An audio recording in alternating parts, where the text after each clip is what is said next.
हाँ तो स्टूडेंट्स देखिए, लास्ट वीडियो में हम लोग डिस्कस कर रहे थे एक्सक्रीटरी सिस्टम यानी कि उत्सर्जन तंत्र, और इसमें मैंने आपको किडनी की स्ट्रक्चर तक बताया था और एक्सक्रीटरी सिस्टम में कौन कौन से ऑर्गन्स होते हैं, कौन कौन से अंग होते हैं, उनके बारे में हम लोगों ने लास्ट वीडियो में डिस्कस किया था। देखिए, उसके बाद लास्ट वीडियो में मैंने आपको बताया था कि किडनी के अंदर बहुत सारी छोटी छोटी सूक्ष्म नलिकाएं पाई जाती हैं, ठीक है ना। उन सूक्ष्म नलिकाओं को हम वृक्क नलिका या नेफ्रॉन कहते हैं, ठीक है। अब नेफ्रॉन किसे कहते हैं और इसकी संरचना कैसी होती है, और यूरिन यानी कि मूत्र का निर्माण, यूरिन फॉर्मेशन कैसे होता है, वो सारा इस वीडियो में हम लोग अभी डिस्कस करेंगे। तो देखिए, सबसे पहले नेफ्रॉन मतलब वृक्क नलिका। वृक्क नलिका क्या होता है? Structural and functional unit of kidney is called nephron. मतलब वृक्क की संरचनात्मक व क्रियात्मक इकाई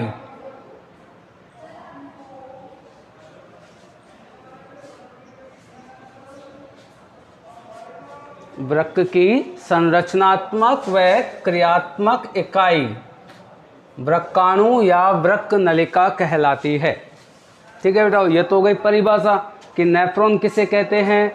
तो structural and functional unit of kidney is called nephron, या फिर वृक्क की संरचनात्मक और क्रियात्मक इकाई नेफ्रॉन कहलाती है। अब देखिए, बात करते हैं हम इसकी संरचना की। जो नेफ्रॉन है, इसकी संरचना कैसी होती है। तो देखिए, वृक्क की संरचना में इसके मुख्य दो भाग होते हैं बेटा। एक तो होता है बॉमन कैप्सूल और दूसरा होता है ट्यूबुलर पार्ट, ठीक है। बॉमन कैप्सूल, इसको हिंदी में भी बॉमन संपुट कहा जाता है, बॉमन संपुट। और ट्यूबुलर पार्ट का मतलब हो गया नलिकाकार, नलिकाकार भाग, ठीक है। तो किसी भी नेफ्रॉन की संरचना में उसके दो भाग होते हैं, बॉमन संपुट और नलिकाकार भाग, यानी कि बॉमन कैप्सूल और ट्यूबुलर पार्ट।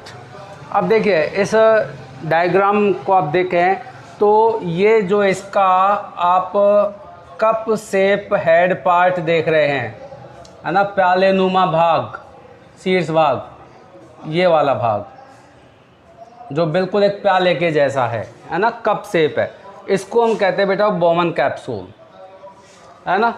बॉमन कैप्सूल के आगे का भाग, यानी कि यहाँ से लेकर के और यहाँ तक का पूरा ये जो भाग है, जो कि आपको पूरा नलिका के रूप में दिख रहा है, इसको हम कहते हैं नलिकाकार भाग, ठीक है। तो ये पार्ट तो हो गया इसका बॉमन कैप्सूल, और rest part of this is called tubular part. ये जो ट्यूबुलर पार्ट होता है, नलिकाकार का भाग जो होता है, इसके तीन भाग होते हैं। एक तो होता है ये पीसीटी, इसको हम कहते हैं प्रॉक्सिमल कॉन्वुलेटेड ट्यूब। पीसीटी का फुल फॉर्म होता है प्रॉक्सिमल कॉन्वुलेटेड ट्यूब, और हिंदी में इसको कहते हैं समीपस्थ कुंडलित नलिका, समीपस्थ कुंडलित नलिका, ठीक है ना, ये वाला भाग। इसके बीच आगे ये जो नलिका है, ये यू की आकार के में बदल जाती है, यानी कि यू आकार की जो नली है, ये यहाँ से लेकर के यहाँ तक की, इस भाग को हम कहते हैं लूप ऑफ हेनले, यानी कि हेनले का लूप, हेनले का लूप कहते हैं इसको, यू आकार की जो नलिका होती है। और उसके बाद में ये दोबारा से कुंडलित हो रही है ना, जो कि बॉमन कैप्सूल से दूरी पे है, डिस्टेंस पे है। तो इसको हम कहते हैं डायस्टल कॉन्वुलेटेड ट्यूब, डायस्टल कॉन्वुलेटेड ट्यूब, यानी कि दूरस्थ कुंडलित नलिका, दूरस्थ कुंडलित नलिका। ठीक है बेटा, तो ये 3 पार्ट्स हो गए इसके। जो नलिकाकार भाग होता है उसके 3 भाग हो गए, समीपस्थ कुंडलित नलिका, हेनले का लूप और दूरस्थ कुंडलित नलिका। ये जो दूरस्थ कुंडलित नलिका होती है ये एक सीधी और शाखित नलिका में खुलती है, जिसको हम कहते हैं कलेक्टिंग डक्ट या फिर संग्रह नलिका। संग्रह नलिका, ठीक है ना। इसमें ये जो DCT होता है ये इसमें ओपन होता है, खुलता है। अब देखिए बेटा, अब हम लोग इसमें थोड़ा सा और स्ट्रक्चर देख लें। तो बॉमन कैप्सूल के अंदर अभिवाही नलिका प्रवेश करती है, अभिवाही नलिका, जिसको कहते हैं एफेरेंट ट्यूब। ठीक है, और ये जो बॉमन कैप्सूल से बाहर निकल रही है इसको कहते हैं इफेरेंट, और इफेरेंट को कहा जाता है अपवाही नलिका। हाँ, तो इसको कहते हैं अपवाही नलिका, इफेरेंट ट्यूब, है ना।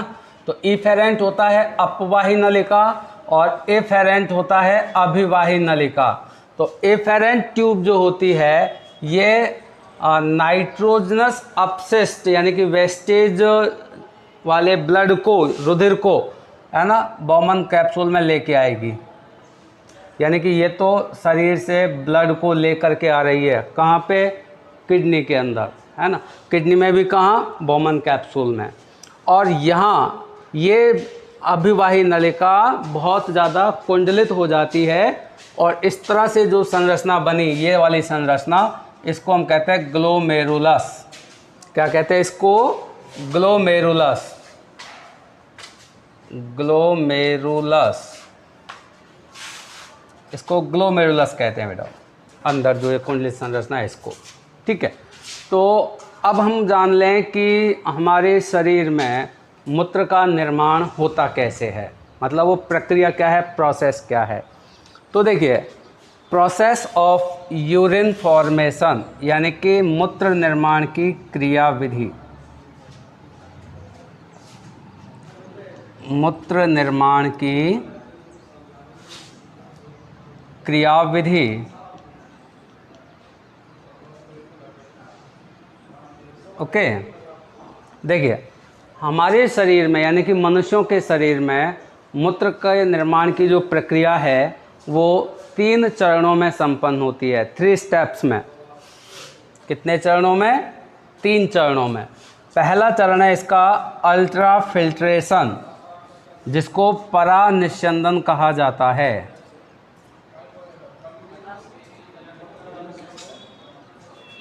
परानिस्यंदन।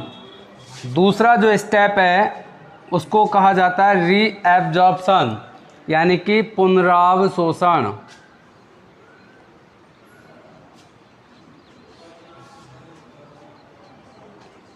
पुनरावशोषण। और तीसरा होता है सीक्रेशन, इसको कहा जाता है स्रवण।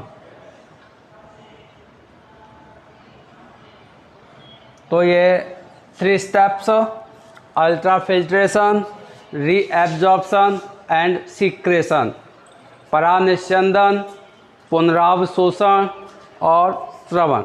इन 3 स्टेप्स में, इन 3 चरणों में मूत्र का निर्माण पूरा होता है, कंप्लीट होता है।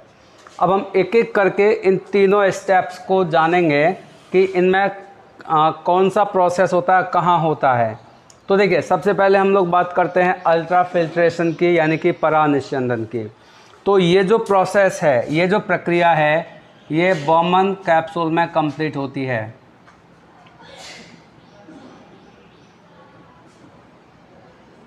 कहाँ कंप्लीट होती है, बॉमन कैप्सूल में, थ्रू ग्लोमेरुलस।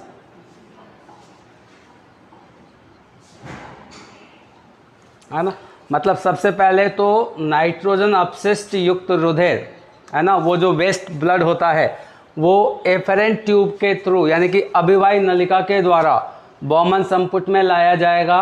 और बॉमन संपुट में है ग्लोमेरुलस, ठीक है ना, यहाँ तक लाया जाएगा।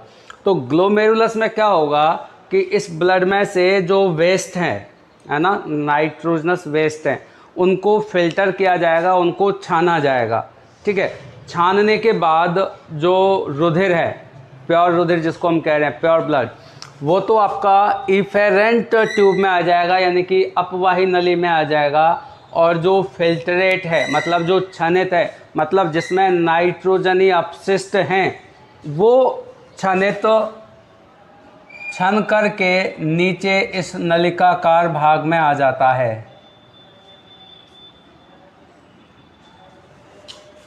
आ रही बेटा आपको बात समझ में? तो इस प्रक्रिया को हम कहते हैं अल्ट्रा फिल्ट्रेशन, यानी कि परानिस्यंदन। तो परानिस्यंदन क्या होता है? सर्वप्रथम नाइट्रोजनी अपशिष्ट युक्त रुधिर अभिवाही नलिका के द्वारा बॉमन संपुट में लाया जाता है, जहां ग्लोमेरुलस उस अपशिष्ट रुधिर को छान लेता है, जिसमें से छनित यानी कि नाइट्रोजन अपशिष्ट जिसमें हैं वो छनित नीचे नलिकाकार भाग में आ जाता है और रुधिर वो अपवाही नलिका में आ जाता है, ठीक है ना।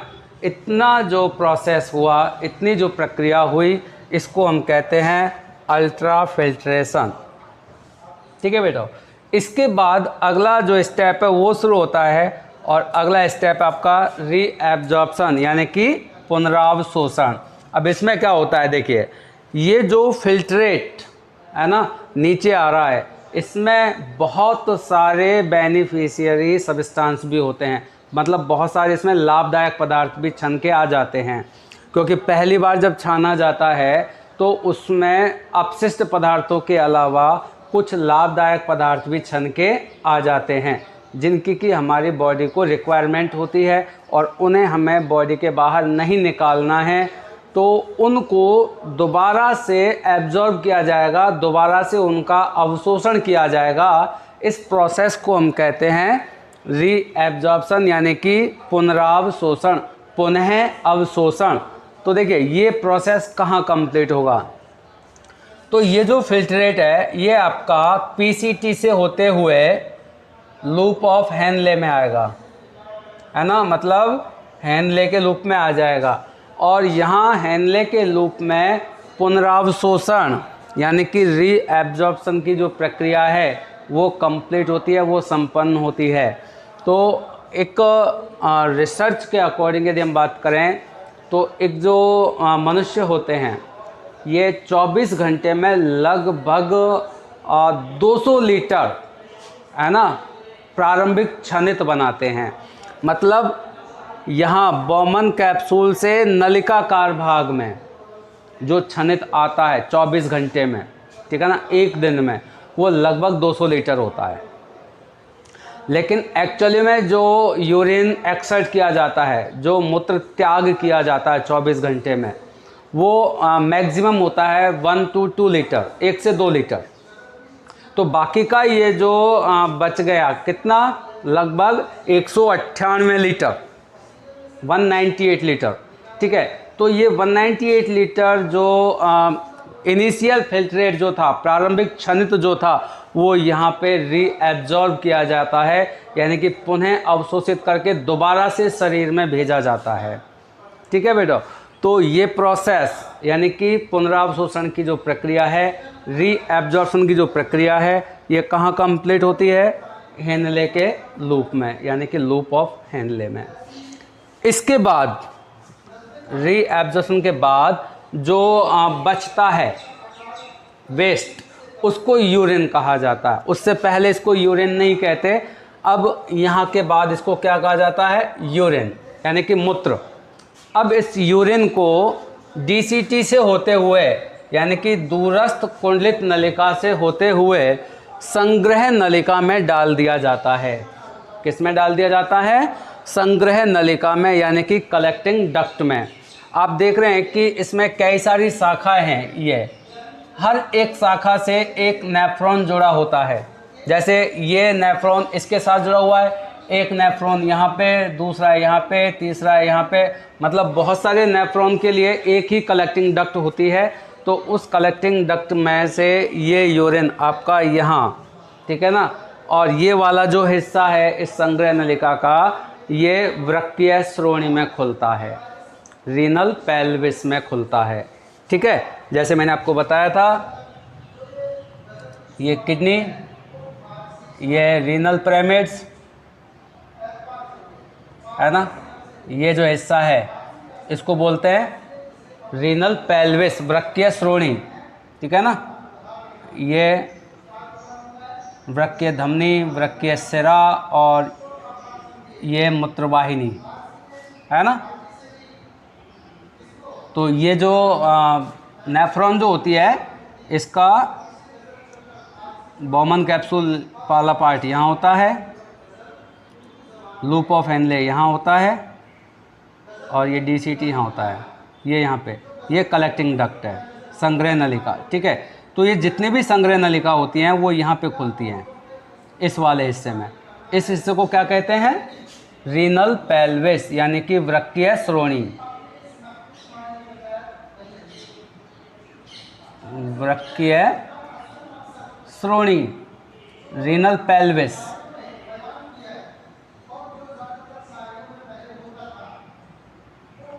तो यहाँ पे ये मूत्र आ गया। अब यहाँ से ये जो आपका यूरेटर है ना, यूरेटर यानी कि मूत्रवाहिनी, इसका ये वाला भाग फनल शेप होता है, कीप के आकार का होता है।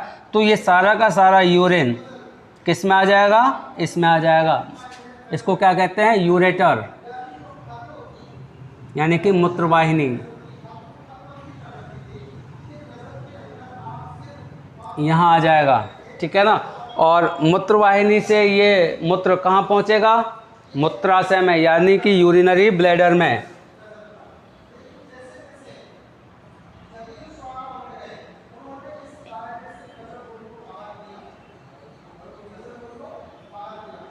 ठीक है ना। तो यहाँ से ये यहाँ पे आया मूत्रवाहिनी में, यहाँ से इस मूत्राशय में आएगा और मूत्राशय से मूत्र मार्ग में।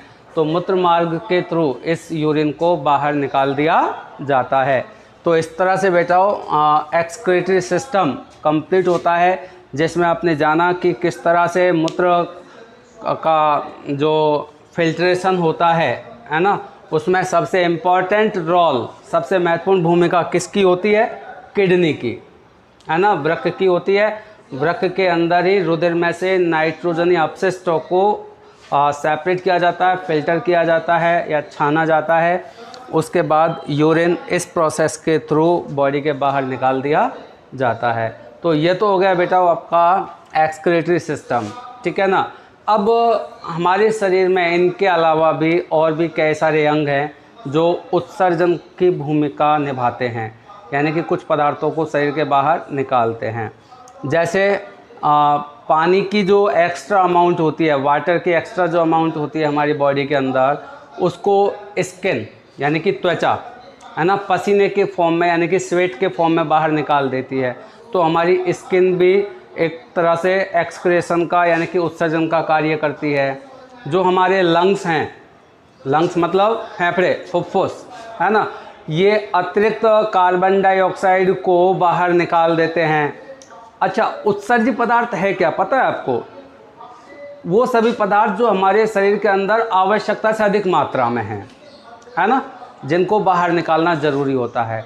तो आपने देखा कि जो फेफड़े होते हैं, लंग्स, वो अतिरिक्त कार्बन डाइऑक्साइड को बाहर निकालते हैं। तो फुफ्फुस भी एक तरह से उत्सर्जन में महत्वपूर्ण भूमिका निभाएंगे। स्किन, त्वचा भी, ठीक है ना। स्किन में तेल ग्रंथियाँ होती हैं, ऑयल ग्लैंड्स जो होती हैं, वो भी बहुत सारे उत्सर्जित पदार्थों को ऑयल के फॉर्म में बॉडी के बाहर निकालती रहती हैं। तो इस तरह से ये भी कुछ अंग हैं जो उत्सर्जन का कार्य करते हैं। तो बेटा यहाँ पे आपका ये जो प्रोसेस है, आपका एक्सक्रीटरी सिस्टम जो है वो कंप्लीट हो गया, ठीक है। Thank you.